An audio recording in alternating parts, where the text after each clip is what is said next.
All right, folks, welcome to the latest edition of the Last Word on Sports Media podcast. Hello there. Good to be back with you. I am merely the somewhat competent co-host, TJ Reeves. Hello to my co-host, Mike Gill, who is back aboard here in late September. Always good to be with you, my friend. And we are like frenemies this week. You got the Eagles shirt on. I'm rocking the Memphis Tigers here, as you can see on the video as we do the show on video. Again, if you're only hearing us on podcast, come find the video through Mike's YouTube page, Mike Gill Show YouTube page. But we're frenemies because the Buccaneers, go Bucs, and the Philadelphia Eagles will be playing this weekend. Always good to be with you. A lot of subjects to cover. NFL, college football, what's going on with Bruce Pearl, the prominent college basketball coach, retiring at Auburn. Is this a television move for him? In part, we'll get into all of that. Mike, how you feeling here as we get the week underway? Well, you have the Memphis shirt on. My Mountaineers got slammed by Kansas. Not fun to watch that after beating Pitt in the backyard brawl. Felt like things were moving in a good direction. Always interesting, Eagles, Bucs, who play each other this week, both having wild finishes in their games this weekend. There's a ton of news going on inside the NBA. We got a little bit of an update on that as the basketball season is just around the corner. And the game last night was awesome. That kept me up late. Yeah, the Ravens and the Lions kind of bailed out a bad Sunday and Sunday night of national games for CBS, Fox, and eventually NBC in the Sunday night game. So at least the Monday night game was a little bit better. Lots to go over. Again, thank you for finding us. Last Word on Sports Media podcast is found through Apple, Spreaker, Spotify, wherever you get podcasts. lastwordonsports.com/podcast. Mike and I love chopping up the sports media. Do you want to talk college football real quick first in the chronology? Because my weekend got off to a massive start when go Tigers go, knocked off Arkansas, not just on some obscure ESPN Plus feed. This was on the main ABC network channel with Joe Tessitore and Jesse Palmer on the call, and my Tigers once again knock off an SEC team. In the last decade, they've beaten Ole Miss a couple of times. They've beaten Mississippi State. They've now beaten Arkansas. Dramatic game, a lot of fun. There weren't a lot of other great games on Saturday in terms of the ratings for the national games. The big noon game had Texas Tech on Fox beating Utah decisively. Notre Dame destroyed Purdue in the NBC national game. Yeah, CBS that had a long rain delay. That had a long, 2-hour delay again. Second week in a row for Purdue. Long delay on a national TV game after they were beaten by USC at home the week before. But the CBS national game at 3:30 was close with Brad Nessler and Gary Danielson calling it. Michigan won the game over Nebraska 30-27, but Miami bopped Florida in prime time. Indiana destroyed Illinois in prime time on NBC. So not a lot of drama in a lot of the college football on Saturday. So my Memphis Tigers kind of stood out.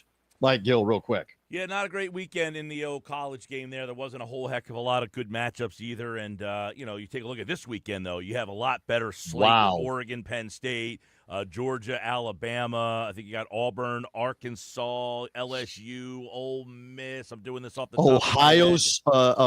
Oregon at Penn State as well. And USC at Illinois is the big noon game on Fox. Interesting. That one lost some luster. Well, yeah, it did. Illinois gave up 63 last week. Right. But it's interesting that GameDay, which is still soaring in the audience, averaging over 3 million people watching, they're going to be at the Oregon-Penn State game at Happy Valley, but that's the NBC primetime game with Ian Eagle and Todd Blackledge and company. So Kirk Herbstreit will leave there, and they will call the Alabama-Georgia game on ABC. Herbstreit will actually be on Thursday Night Football, and that is Seattle, I think, at Arizona. If I'm not mistaken, it's the Seahawks and the Cardinals. So then he's got to get to State College for the Oregon-Penn State pregame show and then get to Athens, Georgia later in the day on Saturday to call the game on Saturday. I don't know why Game Day, they didn't ask us.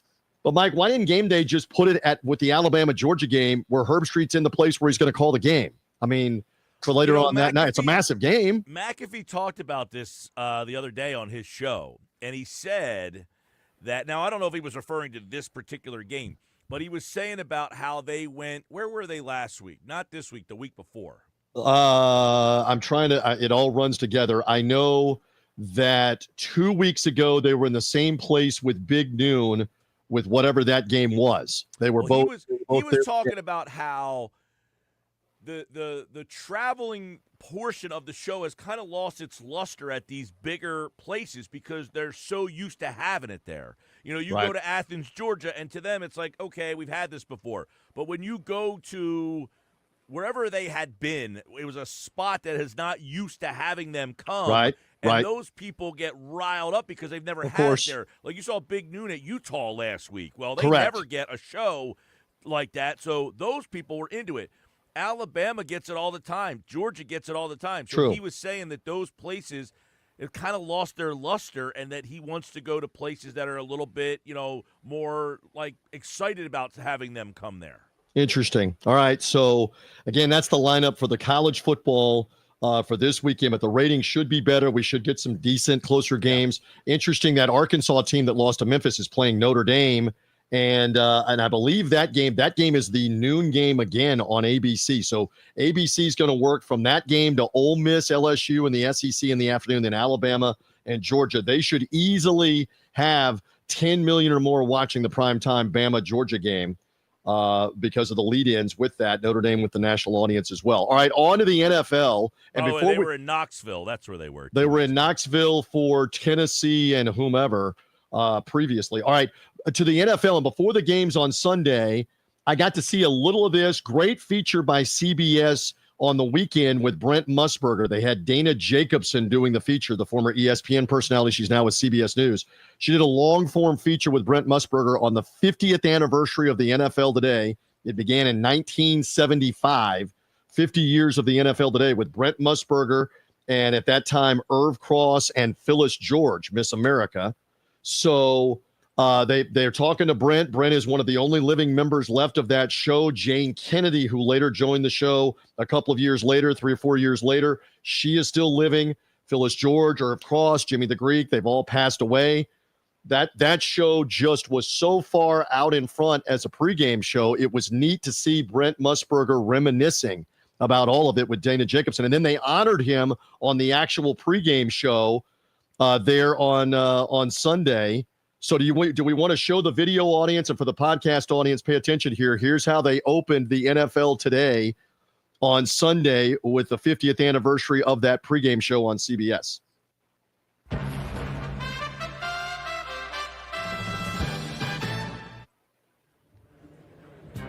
You are looking live at U.S. Bank Stadium in Minneapolis. It's a battle of backup quarterbacks.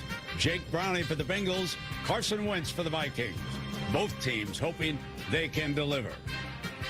And now live from Gillette Stadium in Foxborough, where the Patriots chase back-to-back wins for the first time in 3 years, while the Steelers look to rebound after last week's disappointing loss. And live from Everbank Stadium in Jacksonville, where the winless Texans face a must-win to save their season. And the Jaguars seek to end a 7-year home losing streak against their division rivals. And also live from Nissan Stadium in Nashville, where Indiana Jones and the Colts look to stay perfect against the Titans and rookie passer Cam Ward, who is still searching for his first NFL win.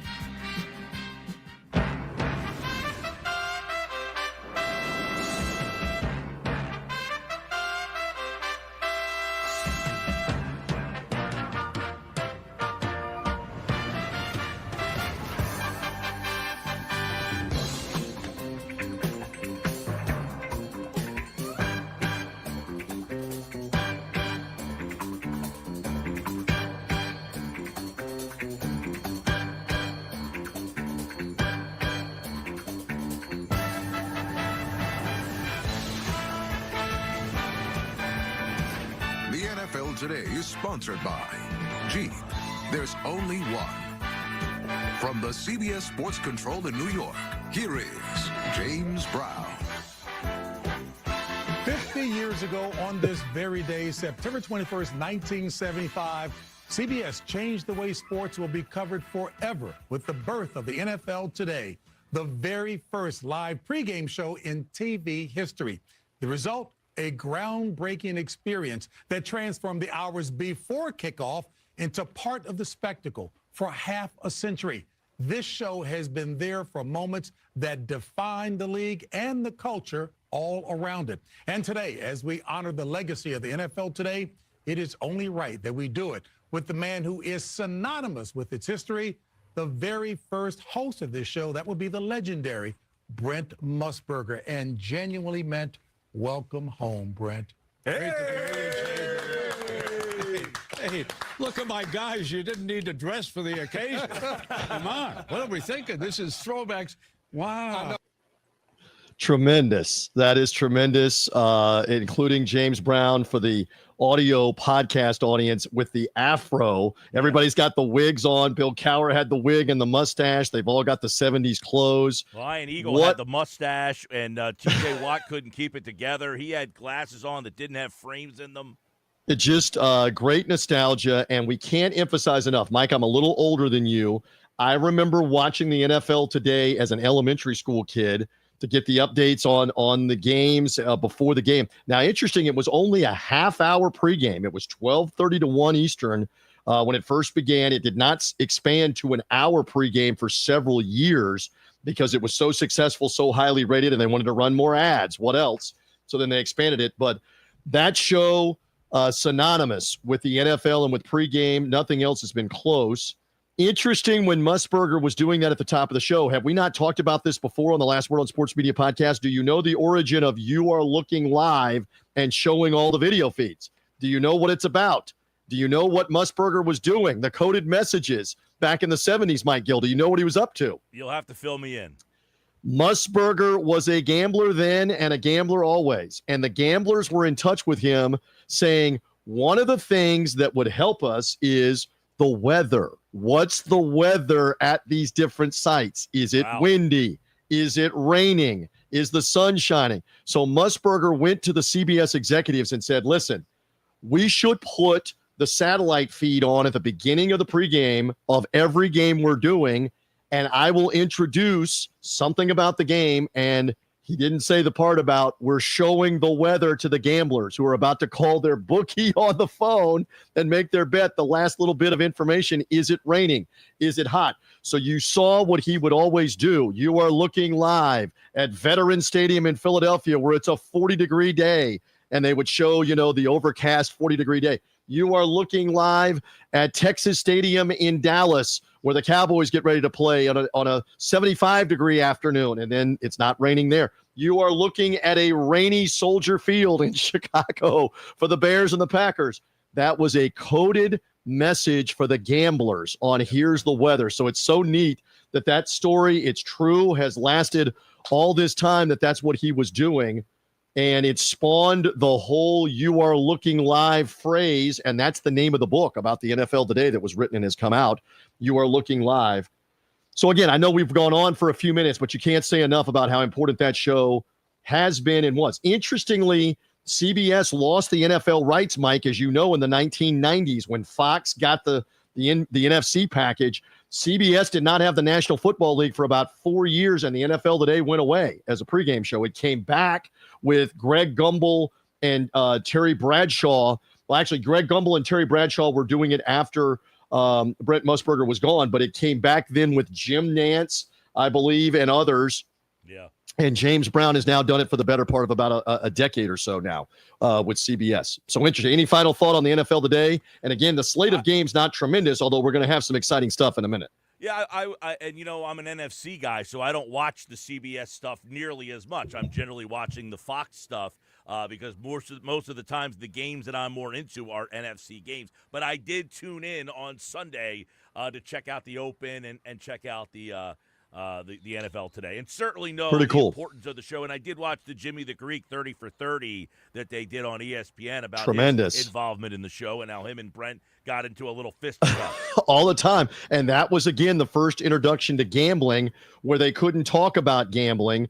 And Musberger actually sold it privately in the New York office of Pete Rozelle at the NFL headquarters and said, listen, there will be millions more that watch this, literally, because they're interested in the Greeks' angles. We don't have to, and Rozelle was Mike Gill saying, oh, we cannot talk about spreads. Gambling's illegal. So they came up with that board, and I guess they pulled the board out. They had an old version of that board that would have all of the information, rushing yards, scoring, turnovers, and Jimmy the Greek would have checks next to them, and then whoever he checked at the bottom meant go with that as the spread. And they never mentioned the spread. They never talked about points, but it was a subtle little way to work gambling in almost 50 years ago to the broadcast. So neat stuff. All right, so as we mentioned, there were a couple of exciting finishes, and I know you're in Philadelphia, so you had the mayhem finish with the Rams, the great comeback with the Eagles, and you want to play, I believe, if you have it, the winning moment where the Rams were potentially lining up to still win the game after blowing a 26-7 lead, only to have what happened happen on a blocked field goal. You have this from the Eagles radio broadcast and the Hall of Fame voice, the legend Merrill Reese, right? Let's hear it. Yeah, we'll get that. Let me pull that up here in just a second. All right. There we go. I got it. Crazy Sunday. Here's the way the game ended with the Rams trying to win it after they had blown the big lead.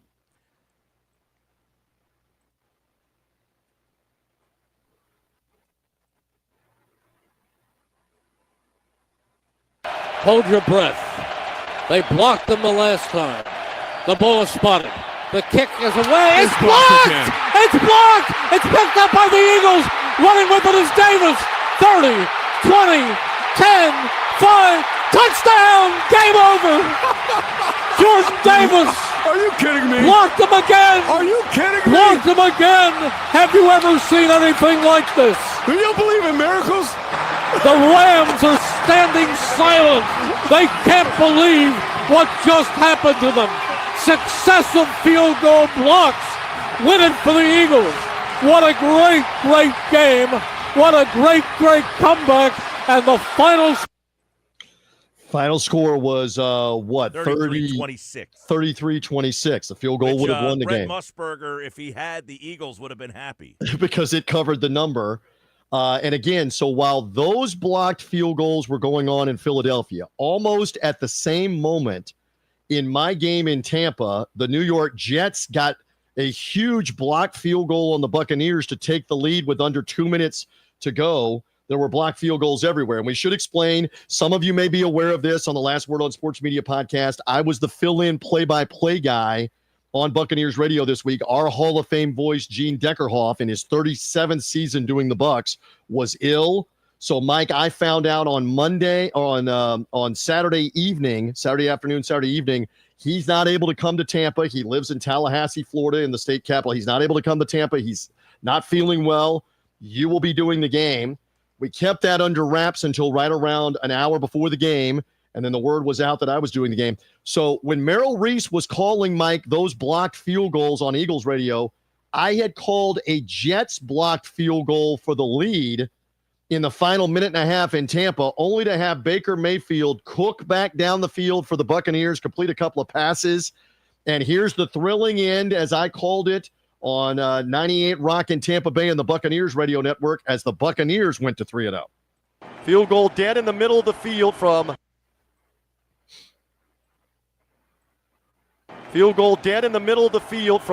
36 yards out of the hold of Riley Dixon. Everybody waits. Snap is down. Kick is on the way. Kick is good. And the Tampa Bay Buccaneers are 3-0 for the first time since 2005. It was not easy, but Chase McLaughlin's fifth field goal of the day wins it. Wow. What a finish. Buccaneers become the first team in the history of the NFL in the Super Bowl era. They're still checking back before 1966 to win the first 3 games of the season, Mike Gill, while trailing in the final minute of all 3 games. They kicked the field goal after the blocked field goal, and that sets up Buccaneers-Eagles this weekend. And Kevin Burkhardt, Tom Brady, the number 1 crew, will be on it for Fox. Most of the country will see it as the early game. So that was 2 of the exciting. How about the Cleveland Browns blocked a field goal at almost the same time against the Packers that could have won the game, and then they win a game with a field goal. We had 3 games affected by blocked field goals at almost the exact same moment. Crazy, Mike. Oddly enough, too, correct me if I'm wrong, I think the score in the Bucs-Jets game was also like 27-26 at the Correct. time. Correct. And they were within like 4 or 5 seconds apart when it was crazy. Nutty enough. So a wild NFL weekend. By the way, one other footnote, and then we're going to move on to other stuff. The Monday night doubleheader coming up. I know we had a decent Monday night game, dramatic finish. The Lions flexed their muscle. What did they sack? Lamar Jackson 6 times, 7 times, 15 times. Great win for them. Jared Goff, tremendous. David Montgomery running. All right, so that was a good game. But this doubleheader that they have on Monday night has 0-3 New York Jets, 0-3 Miami Dolphins. It has the 1-2 Bengals, who have looked hapless. They got blown out Sunday. They've looked hapless without Joe Burrow, who obviously isn't going to play. And the Bengals are on the road here in the Monday night game coming up. I'm just double checking on the opponent at Denver. Denver's also 1-2.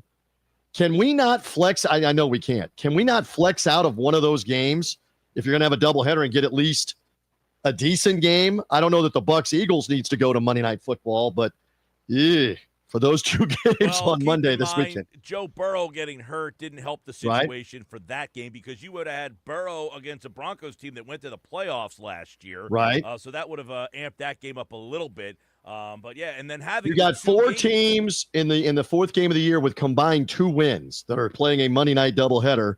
They can flex out of Monday night, but it's later in the year, and I believe they have to give 21 days notice when they're going to do it to move the game from Monday to Sunday. Realistically, I'm looking at the schedule. I mean, Packers-Cowboys, that's on Sunday night. Correct. Obviously, the Ravens-Chiefs, CBS was saying, we're not giving you that That's game. correct. You could go Colts-Rams right now. You wouldn't have known the Colts would have been a 3-0 team, but that game would have had a little bit of luster if you put that one on Monday night. You also have the Thursday night game between the Seahawks and the Cardinals. That game has a little bit of, something behind it. Both those teams are better than the games that are on Monday night. Other than that, I mean, the Browns and the Lions, the Browns coming off the win against the Packers, you could play that up, but it's, not a, this is the problem. You have all these primetime games, which ends up having a lot of lackluster ones. We should say they can flex out of Thursday night. They can flex out of Monday night, but it's later in the year. And again, if you're flexing out of Thursday night, you're inconveniencing the other 2 teams to play on a shorter week. That's the dangerous thing on that. Not as bad Monday to Sunday or Sunday to Monday night. So stay tuned with that with the NFL. One more NFL note to cover. This was interesting from Monday. Greg Olsen has been getting a lot of attention as the Fox #2 analyst with Joe Davis. And Olsen, I don't know what game he worked this weekend, but Eagles game. He did the Eagles game. Okay, so forgive me for not knowing that. I was working the Buccaneer game. All right, so on Mondays, he has a deal. They're paying him, obviously, to appear on the Good Morning Barstool show on Fox Sports 1 and on Barstool Sports and their outlets with Dave Portnoy and John Gruden. And I want your take on what we're about to hear, because Portnoy starts making fun of Greg Olsen at the beginning of the interview. And I want your take on whether this is legit. Is this a little pro wrestling insider villain heel thing? What is this? This is from Monday from the Wake Up Barstool show. All right. Finally, Greg joins us back here. We got the G-spot. And I didn't want to talk in the commercial break because all 3 of us were audibly stunned by Greg Olsen dressing as a third base umpire for today's show. What is going on with this look, Greg? Are you doing you like my shirt? Well, I mean, the shirt with the hat. Well, the hat is just because I haven't done my hair this morning. A logoless hat. It looks like you're heading straight to the NLCS or something to call a game. No, Unbelievable, just straight look here. Hey, listen, I'm just going to be honest. If I'm going to keep getting a hard time from this show, I might just bag Monday morning. Be like, you know what? You guys are on your own. Deal with it. Good luck. Well, I mean, this look, it was preposterous. So I will try not to. You did bag it last week, by the way, but I'll try. I might bag it again next week. I'll try not to get in on you, but at least don't look like you're going to be an AL ump or something. Okay. You guys had a great segment, first of all. At what point are you like Mr. Fashion? You've got some bad outfits. You're real critical of everybody else's look for a guy who's not the best looking guy in the world. Let's just be clear. There's a difference between best looking, not great looking, and fashion. I can't control how I look. This is how God made me, Greg. But I can wear nice clothes and not look like no effort over here. Okay. So for the video audience, you could see the expression on Greg Olsen's face. What do you make of that? Was that legit? Yeah, I feel like, Olsen, I feel like he was not as irritated as he appeared there. I feel like they probably have a relationship. He probably agreed to do the show knowing that the Barstool model is, a lot of breaking stones, and, he didn't make the appearance the week before. He overslept. That was part of the thing there. So they were throwing that in. I think it's more just breaking stones than anything else. I saw the reaction and the look on his face, and if this is rehearsed, if this is part of let's get some sizzle on the show, the look on his face was like, I want to hang up right now. I don't care. I don't care about doing this. I believe it's in his Fox deal, and or they're paying him a little more to be on that thing on Monday. You saw John Gruden didn't say anything and didn't join in. Portnoy, and I get it. They want the back and forth. We're doing them a favor. We're talking about it. They want everybody to talk about it. I just thought that was interesting. The ratings for the show have been horrifically bad. They're bad in terms of linear television. They're still bad. Last week they had shows that had 7,000 viewers. There's no one watching that channel during the day, basically. No, but so it's not about the ratings for that show. They're getting a ton of digital repurposing, and that's where they're and views on YouTube and views on social media. I get it. So we're on opposite sides on that. You seem to think he might have been in on it. I think that was a little more genuine on that. We love the media on media thing, and Portnoy's going to stir it up with everybody. He would stir it up with his own mother if it could help get anybody to watch. I think Portnoy knows that this would get a little bit of an attention. Of course. Hey, let's the two of us. I love the records, though. The crack about you look like a third base umpire for the NLCS is solid. I love that. All right, I know we got to move along. We want to cover 2 or 3 other things. Speaking of shows and hype, what about inside the NBA? Real quick, give me a little more on the announcement, and the NBA season is coming soon here in October. Preseason going to start soon. Go ahead. Right, so Burke Magnus is going to be on a podcast with Richard Deitch coming up on Wednesday. That is going to be dropped on Richard Deitch's podcast, which is over at The Athletic, right? The Athletic. Yeah, it's not the Athletic doesn't own it, but that's where Richard writes. But he has Burke Magnus on this week, and basically, he explained that they will be on opening night. There's like a doubleheader that they're going to have, so they'll be on opening night. And then you probably won't see them until about Christmas Day. Because the idea was they were going to be on the national ABC games. And now I think it's kind of morphed that they'll occasionally have them on a big ESPN game. But I believe it's the Sunday national ABC game that they're going to be on a bunch. Well, and then they will also be on SportsCenter time slot after the game, that kind of stuff. Go ahead. One of the challenges is Turner's games were on Thursday nights. ESPN's are on Wednesdays, Saturday nights, and then Sunday afternoons, and then occasional Fridays. So they have to try to work around the schedules because the Turner guys are used to working Thursday nights. ESPN doesn't have Thursday nights. So they're going to do opening night, Christmas Day, and then backload will be mostly in the back half of the year. You probably won't see them very much between opening night and Christmas. But what he did say, which is a big one here, is they will be on every night during the playoffs and all the way through the championship. Now, remember, Turner never had the championship round, the finals. So correct. They never were on those. But now they will be on, and he said every night they will be on. But what he did also say is they will be doing pregame, halftime, and postgame with no restrictions. The show will be what it is. He said the only real difference will be the logos will be different. You will have ESPN logos, but everything, as we know, is produced in Atlanta. It will all be produced by Turner, and he said the show, as you know it, will look very, very, very similar. Interesting that they will be allowed to go on for more than 15 or 30 minutes, I guess, after the games, especially in the playoffs. You would expect that. So it's still going to be different and wild that ESPN essentially traded for this show and imported this show, and they don't own the show. Nope. Ultimately, Turner owns the show. They're licensing it to ESPN, and it's fascinating how that will play out. We have one more thing to cover on the Last Word on Sports Media podcast. It was announced on Monday that Bruce Pearl is retiring, if you believe that, as the Auburn basketball coach after being in the Final Four last year, 11 years at Auburn, ultra successful. Previously at Tennessee, had them at a high level in the SEC. Previously at Wisconsin, Milwaukee, longtime basketball personality, has done some TV. There had been some belief that he would run for political office in the state of Alabama. Pearl, I guess, has poo-pooed that. I believe, what do you think? Could he end up on CBS TV replacing your guy from the Philly area, Jay Wright, on CBS as a TV personality? Mike Gill, do you buy that? Yeah, I can see that happening. I mean, Bruce Pearl retiring. I mean, this could be two things, right? Bruce has certainly been a lot more political in recent times, and you wonder how that's gone over with his student athletes.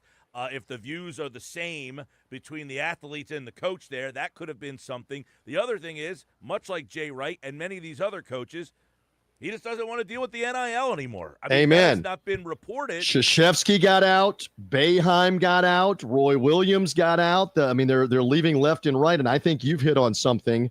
Plus, his son now is going to take over as well. Do you think, though? I mean, I was surprised that Jay Wright stepped back from the CBS role because I believed ultimately Wright might end up with Jim Nantz on the Final Four coverage and the NCAA tournament coverage on the main crew. Pearl might be sliding into that slot with CBS. That's my speculation. You buy that? Yeah, no, he's a very colorful guy, obviously. He's a very outspoken guy, very colorful, and a guy that you would probably be entertaining in that role. But you're right. When Jay Wright just randomly put it out, it was a couple, almost like 2 months ago, that was kind of like, that's kind of odd. You just randomly. Because a lot of people believe maybe is he going to try to coach or what's going on. But college basketball will be here soon enough. I think we've covered a bunch. College football, the NFL, baseball playoffs are coming. Plenty of time for that. You and I are frenemies with Buccaneers and Eagles for this week. I look forward to being on your Sports Bash show later this week to preview that there in Atlantic City, weekday afternoons.